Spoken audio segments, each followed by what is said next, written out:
Joining me now, Democratic Congressman Gregory Meeks of New York. Good to see you. Good to be with you. The president also said, talking to Lester, that he does want to get to the bottom of this, that he backs a full investigation. Do you believe him?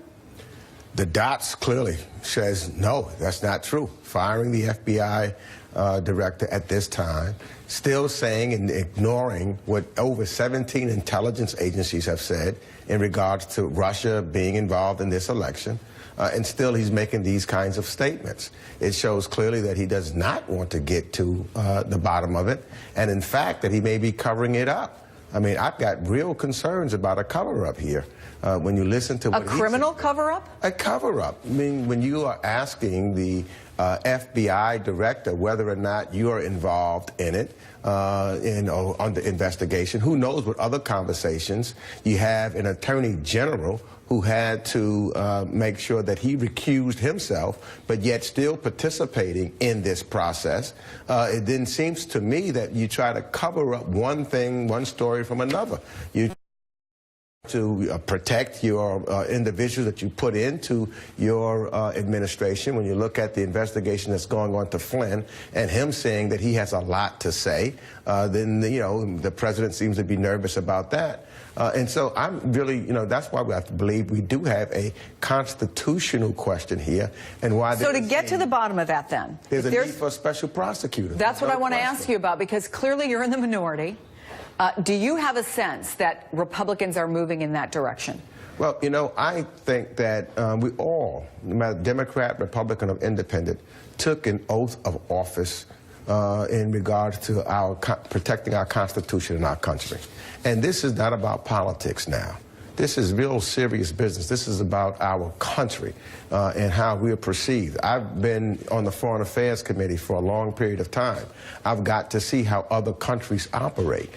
We don't operate this way. This is more like Russia would operate. This is the things that I see this president doing now, all the kinds of things that you have seen Putin do. And that's a danger. I don't want to live in a Russian society or an authoritarian society. And that's why an independent prosecutor is now needed more than ever. But realistically, what do you think the chances are that happens? I think that the American people's voices really have to be heard. I hope that, you know, as they go home, I think that my colleagues on the Republican side of the aisle, if they start hearing their constituents really expressing concern, that they would have to now come and say, we're going to get to the bottom of this. I mean, when we had the scenario with Nixon before, it wasn't just Democrats. Democrats and Republicans acknowledged what was going on. Let me ask you about a couple of other things that are in the news here today. While all this has been going on, the president signed an executive order yesterday targeting voter fraud. He has set up this presidential commission. One of the vice chairs of it, Kansas Secretary of State Chris Kobach, who is known for his support of strict voting laws, had this to say this morning. We do have a great deal of evidence about people voting in more than one state in the same election. We do have a lot of evidence about non-citizens. The federal government has that evidence about non-citizens who may be registered. But now we start actually digging into the facts and see just how widespread various forms of voter fraud are. This is a bipartisan commission. Do you buy it? No, it's a waste of taxpayers' money.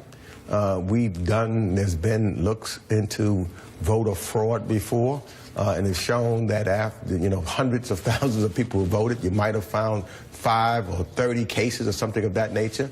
I think what has been more prevalent is voter suppression and the opportunity of preventing people who have the right to vote from voting.